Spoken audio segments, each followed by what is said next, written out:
Very good morning, welcome to Magadha news morning debate. ఇవాళ ఆంధ్రప్రదేశ్లో budget సమావేశాలు మరి కాసేపట్లో ప్రారంభం కాబోతున్నాయి. కేంద్ర బడ్జెట్ సమావేశాల తర్వాత ఆంధ్రప్రదేశ్లో ఎలాంటి బడ్జెట్ను చూడబోతున్నాం, పర్టికులర్గా ఏ కేటగిరీస్లో రాష్ట్రంలో ముందుకు తీసుకువెళ్ళబోతున్నారు, అసలు బడ్జెట్ ఎంత పెట్టబోతున్నారు అనే దాని మీద ఒక ఆసక్తి నెలకొని ఉంది. పయ్యావుల కేశవ్ గారు ఇవాళ బడ్జెట్ చదివి వినిపించబోతారు. దానికి సంబంధించిన డిబేట్లోకి వెళ్లే ముందుగా నిన్నంతా తెలంగాణలో ఒక రసవత్తరంగా సాగింది కౌంటింగ్, మున్సిపల్ ఎలక్షన్ల కౌంటింగ్. అంటే ఇందులో మిక్స్డ్ స్పందన.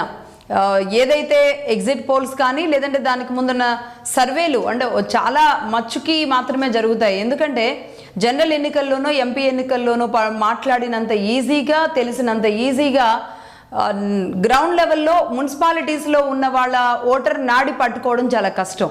అది అర్బన్ ఓటు బ్యాంక్ కానీ లేదంటే గ్రౌండ్లో ఉన్న వాళ్ళది కానీ చాలా మిక్స్డ్గా ఉంటుంది. ఎందుకంటే వ్యక్తుల ఆధారంగా కూడా ఎన్నికలు జరిగే అవకాశాలు ఉంటాయి. పార్టీ బొమ్మ మాత్రమే కాకుండా అంటే పంచాయతీ ఎలక్షన్స్, ఆ తర్వాత మున్సిపల్ ఎలక్షన్స్ అన్నీ కూడా రకరకాల పారామీటర్స్లో ఉంటాయి. అది కూడా కాకుండా అధికార పార్టీ ఉన్న చోట అధికార పార్టీ ఏదైతే ఉందో ఆ పార్టీకే ఎడ్జ్ కూడా ఎక్కువ కనబడుతూ ఉంటుంది. ఎందుకంటే ఏదైనా పనులు చేసుకోవాలంటే మున్సిపాలిటీల్లో రోడ్లు, లైట్లు, పారిశుద్ధ్యం వీటన్నింటికి సంబంధించి అధికార పార్టీ వస్తేనే ఇక్కడ పనులు అవుతాయి అనే ఒక సాంప్రదాయం కూడా ఉంటుంది. కాబట్టి ఈ నేపథ్యంలో మరి చాలా రసవత్తరంగానే సాగింది అని చెప్పాలి. అయితే కాంగ్రెస్ మొదటి నుంచి ఎగ్జిట్ పోల్స్ అన్నీ కూడా కాంగ్రెస్ వైపే చూసాయి. కానీ కాంగ్రెస్కి ఈ మధ్య పథకాల విషయంలోనో లేదంటే హామీల విషయంలోనో తుంగలో తొక్కారు అంటూ, అలాగే రేవంత్ రెడ్డి గారి మీద జరిగిన దాడి, వీటన్నింటి నేపథ్యంలో ఈసారి జూబ్లీ హిల్స్ లాంటి పరిస్థితి అయితే మున్సిపాలిటీస్లో ఉంటుంది అని ఎవరు అనుకోలేదు.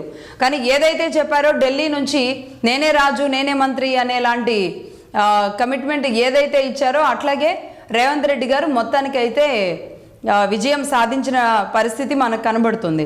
అధికార పార్టీకి పూర్తిగా పట్టం కట్టారు. ఏకంగా విహెచ్ లాంటి సీనియర్ నాయకులే గాంధీ భవన్ దగ్గర డాన్స్లు వేశారు అంటే మామూలు విషయం కాదు. విహెచ్ అంటే ఆయన దాదాపుగా 70 నుంచి 80 సంవత్సరాల దగ్గరికి వెళుతూ ఉండి కూడా యువతలో, కాంగ్రెస్ నాయకుల్లో, కాంగ్రెస్లో ఒక రకంగా జోష్ నింపేలాగా ఆయన కాంగ్రెస్ గాంధీ భవన్ దగ్గర ఆయన తీన్మార్ చేసిన దృశ్యాలు అయితే చాలా ఆకట్టుకున్నాయి. మొత్తానికి కాంగ్రెస్కి ఒక ఊపిరినిచ్చిన పరిస్థితి కనబడుతుంది. అయితే జగిత్యాల విషయంకి వచ్చే వరకు మాత్రం ఇదే సీనియర్ నాయకుడిగా ఉన్న జీవన్ రెడ్డి గారు లాంటి వాళ్ళు రెబల్స్ని రంగంలోకి దింపడం వల్ల 7 స్థానాల్లో అక్కడ కాంగ్రెస్ ఓటమి పాలవ్వడం, రెబల్స్గా ఉన్న వాళ్ళు అక్కడ గెలవడం జరిగింది. కాంగ్రెస్ పదే అంటే చాలా విషయాల్లో పుట్టి ముంచుకునేది ఇలాంటి సిచ్యువేషన్ల వల్లే.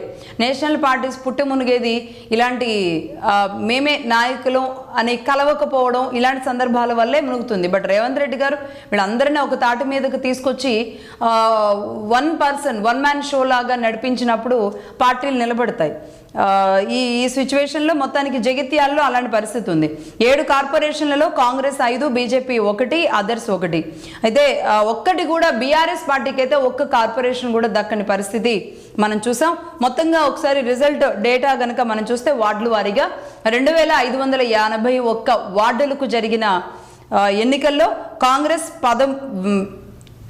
1347 వార్డులను దక్కించుకుంది. అంటే 1347 వార్డులను దక్కించుకుంది. బీఆర్ఎస్ 719 వార్డులు, బీజేపీ 263. అలాగే 414 కార్పొరేషన్ డివిజన్లకు కాంగ్రెస్ 186 కార్పొరేషన్ డివిజన్లు దక్కించుకుంటే బీఆర్ఎస్ 53 కార్పొరేషన్ డివిజన్లు, బీజేపీ 78. అలాగే 116 మున్సిపాలిటీలుగా అంటే దీన్ని డివైడ్ చేసుకుంటూ మనం వస్తే కనుక డివిజన్లు అండ్ మున్సిపాలిటీల వారీగా చూస్తే, వార్డుల వారీగా చూస్తే ఇటు 116 మున్సిపాలిటీలకు గాను కాంగ్రెస్ 79, బీఆర్ఎస్ 25, బీజేపీ 4, హంగ్ ఉన్న ప్లేసులు 8 ఉన్నాయి. 7 కార్పొరేషన్లలో మొత్తానికి కాంగ్రెస్ 4, బీజేపీ 1, హంగ్ 2 ఉన్నాయి. ఆ హంగ్ 2 కూడా యాక్చువల్లీ బీజేపీ ఖాతాలోకి వెళ్ళే అవకాశాలు కనబడుతున్నాయి. ఈ నేపథ్యంలోనే ఇటు టీడీపీ ఒక స్థానాన్ని, మధురలో ఒక స్థానాన్ని కైవసం చేసుకోవడం, అసలు టీడీపీ ప్రచారానికి రాకపోవడం, అయితే అక్కడ కాంగ్రెస్ బలపరిచిన వ్యక్తి వల్ల అక్కడ మధురలో టీడీపీ గెలుపు చూసాం. అలాగే 2 స్థానాల్లో జనసేన కూడా రెపరెపలాడించింది.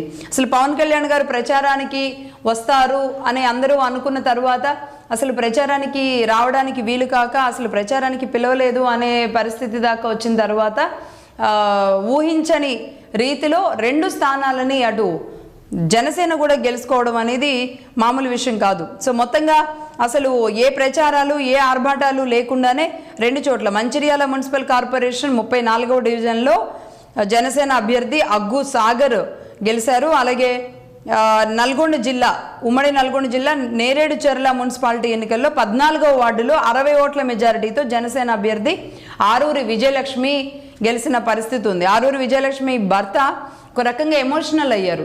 జనసేనకి తెలంగాణలో ఎంట్రీ విజయలక్ష్మితోనే మొదలయ్యింది. ఈ విజయలక్ష్మి ఈ విధంగానే దూసుకెళ్తుంది, విజయం జనసేనని ఈ విధంగానే వరిస్తుంది అంటూ కూడా ఆయన భావోద్వేగంగా మాట్లాడారు. అలాగే మంచిర్యాలలో కూడా అదే పరిస్థితి. నిజానికి టీడీపీ ఏమాత్రం కాన్సన్ట్రేట్ చేస్తున్నా ఖచ్చితంగా టీడీపీ కూడా తన ఖాతాలో చాలా సీట్లను వేసుకునే అవకాశం ఉండుండేది.